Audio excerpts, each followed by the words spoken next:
여러분, 안녕하십니까. 8월 1일 목요일 넘치는 우리교회 매일 묵상 시작하도록 하겠습니다. 오늘 본문 말씀은 예레미야 42장 15절부터 22절까지 말씀입니다. 7월이 마무리되고 8월이 시작되었습니다. 8월 한 달도 하나님 은혜 안에 건강하고 또 지혜롭고 성령과 말씀에 충만한 삶을 살아갈 수 있기를 간절한 마음으로 기도하겠습니다.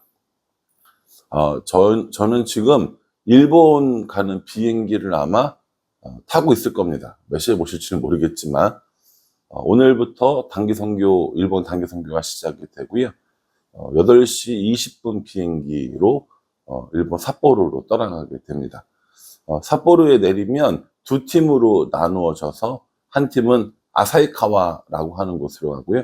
한 팀은 토카치라고 하는 곳으로 갑니다. 아사히카와는 약 2시간 정도 걸리고요. 토카치는 차로 3시간 정도 걸리는 지역에 있습니다. 장로님께서 아사히카와 쪽을 담당하셔서 선교국장님이랑 같이 가시고요. 저는 토카치 지역을 담당해서 이렇게 선교를 하게 되었습니다.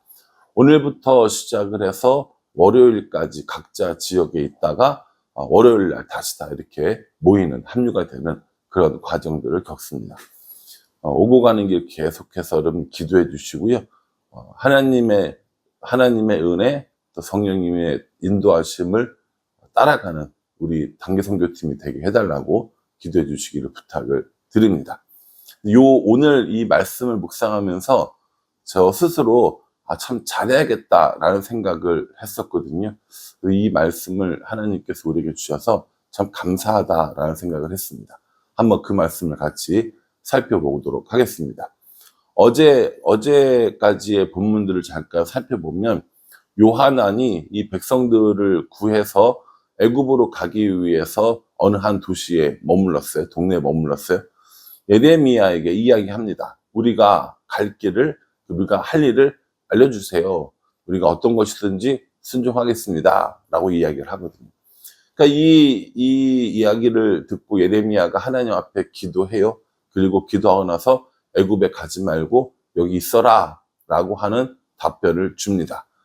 만약에 애굽으로 내려가면 잘못된 거다 라는 것까지가 어제 이야기였고, 오늘은 이제 그 뒤에 이야기를 하는 것을 볼 수 있습니다. 16절과 17절 말씀에 보면 뭐라고 얘기했냐면, 너희가 만약에 재난을 그리고 칼과 기근과 전염병을 피해서 애굽으로 내려가게 되면 그 재난이 애굽으로 따라가게 될 거야, 이렇게 얘기합니다. 칼과 기근과 전염병 이런 것들이 이제 하나님 앞에서 이스라엘 백성들에게 내려지는 대표적인 재난 혹은 재앙 혹은 그 멸망의 도구들이 되는 거거든요. 근데 이 이스라엘 땅에 지금 칼과 기근과 전염병이 생긴 거 아닙니까? 멸망의 일들이. 근데 만약에 너희가 이것들을 피해서 애굽으로 내려가면 그 재난들이 너희를 따라갈 거고, 만약에 이 애굽으로 내려가지 않고 이 유다 땅에 있을 거면 이 유다 땅에 하나님께서 국류를 베푸셔서 이곳에서 너희가 안전하게 살게 될 것이다 라고 이야기를 해주셨습니다.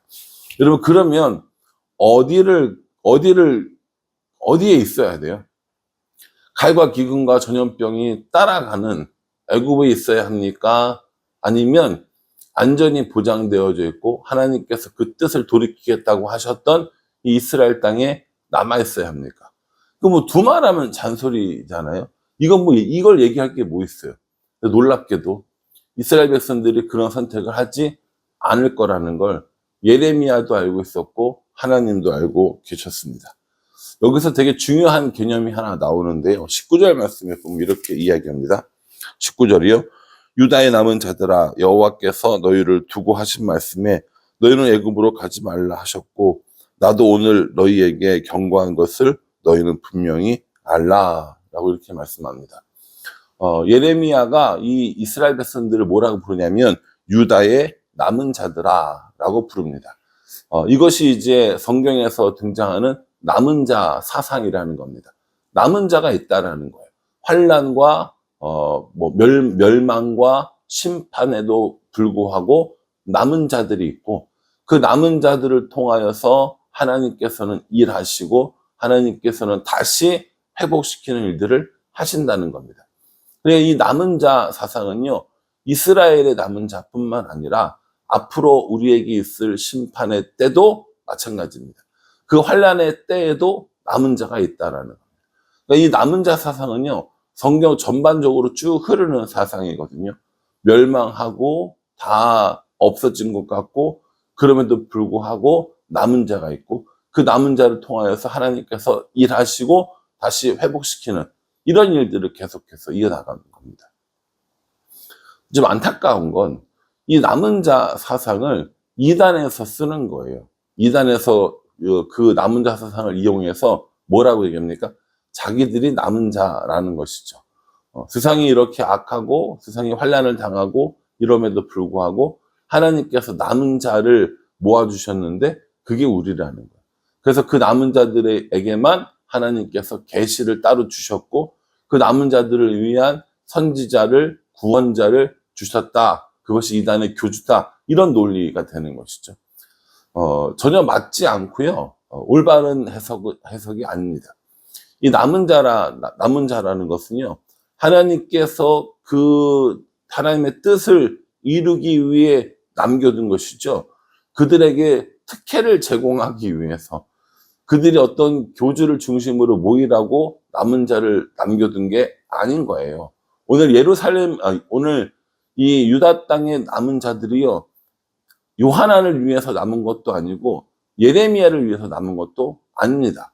하나님의 뜻을 이루기 위해서 남은 거예요. 그러니까 남은 자들의 역할은 뭡니까? 하나님의 뜻을 구하고 하나님을 바라보고 하나님을 따르고 하나님 나라를 확장시켜가는 일들을 하는 건데, 오늘날의 이단들은 그렇게 하지 않습니다. 그 남은 자라는 것이 특권의식이 되는 것이죠. 하나님께서 우리에게 원하시는 남은 자는 그런 마음이 아닐 거라고 저는 생각합니다. 이 남은 자들이 지금 뭐 하고 있어요? 애굽으로 내려가면 안 된다라고 이야기하거든요. 이 얼마 전에 예레미야에게 기도를 부탁하면서 할 일을 알려주고 갈 길을 알려주면 지키겠다고 그랬잖아요. 그런데 오늘 예레미야가 그 사람들 향해서 뭐라고 평가하고 있는지 20절 말씀 한번 보십시오. 20절에요. 너희가 나를 너희 하나님 여호와께 보내며 이르기를 우리를 위하여 우리 하나님 여호와께 기도하고 우리 하나님 여호와께서 말씀하신 대로 우리에게 전하라. 우리가 그대로 행하리라 하여 너희 마음을 속였느니라. 이렇게 얘기합니다. 너희 마음을 속였다라는 거예요. 무엇을 이야기하던 좋든 싫든 하나님께서 우리에게 명령하신 것을 다 지키겠다라고 이야기하면서 스스로 그 마음을 속였다라는 거예요. 나는 순종할 준비가 다 되어 있어. 나는 하나님께서 원하시는 것들을 다 할 수 있어. 라는 생각을 가지고 있다라는 것이죠. 그런데 그 마음이 진짜가 아니라 뭐였다는 거예요? 스스로 속이는 일이었다는 겁니다. 생각해보면 우리도 참 이런 일들을 많이 합니다. 하나님 앞에 믿음 있는 사람으로 사는 것처럼, 의로운 사람으로 사는 것처럼 하지만 스스로 속고 있는 거죠. 스스로 속이고 있는 겁니다. 여러분, 다른 사람들을 속이는 건 참 쉬운 일이에요. 그런데 자신을 속이려면요, 참 많은 이런 노력들이 그리고 시간들이 필요합니다. 왜냐하면 사람의 마음 속에는요, 양심이라는 게 있고요, 내면에 그런 소리들이 있기 때문에 스스로가 알거든요. 이게 아니라는 걸. 스스로 속고 있다라는 걸 알고, 스스로도 이게 아니라는 걸 알아요. 근데 그 아니라는 걸 스스로에게 속이기 위해서 얼마나 많은 노력이 필요한데요. 그걸 어떻게 아냐고요? 저라고 뭐 그렇게 안 해봤겠습니까? 나는 믿음이 있는 사람이야. 나는 신앙인이야. 나는 하나님 뜻대로 할 거야. 라고 하면서 자기 스스로를 속이면서 결국 정말 믿음으로 하나님 뜻대로 해야 되는 그 순간에는 아무 생각 없이 주저하지 않고 내 뜻과 내 생각대로 해나가는 것이죠. 그러니 여러분, 우리들의 삶 가운데서 스스로를 속이는 이 일은 정말 조심해야 될 일입니다. 제가 아까 이 말씀을 오늘 본문으로 많이 은혜를 받았다고 했잖아요. 저는 이 말씀에 참 많이 은혜를 받았어요. 내가 혹시 지금 스스로를 속이는 것은 아닌가라는 생각을 하게 된 거죠.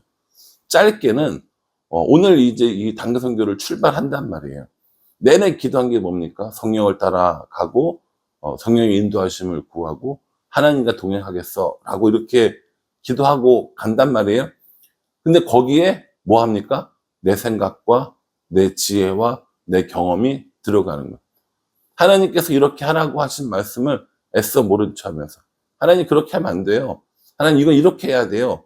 라고 하면서 하나님을 속이고 나 스스로를 속이는 이런 일들을 할 수 있다라는 것이죠.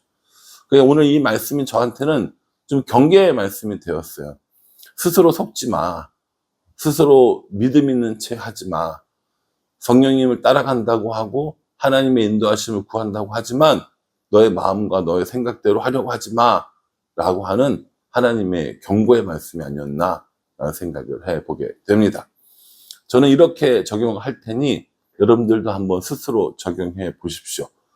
혹시라도 내가 나 스스로를 속이고 있는 것은 아닌지, 순종하겠다고 하지만 순종해야 될 순간에는 모든 것을 다 버리고 오직 나만 생각하는 그런 어리석은 사람 아닌지 돌아보고 하나님의 뜻에 맞게 하나님의 말씀에 순종하며 살아가는 것이 나를 속이는 것이 아니라 진심인 그런 우리가 되었으면 좋겠습니다.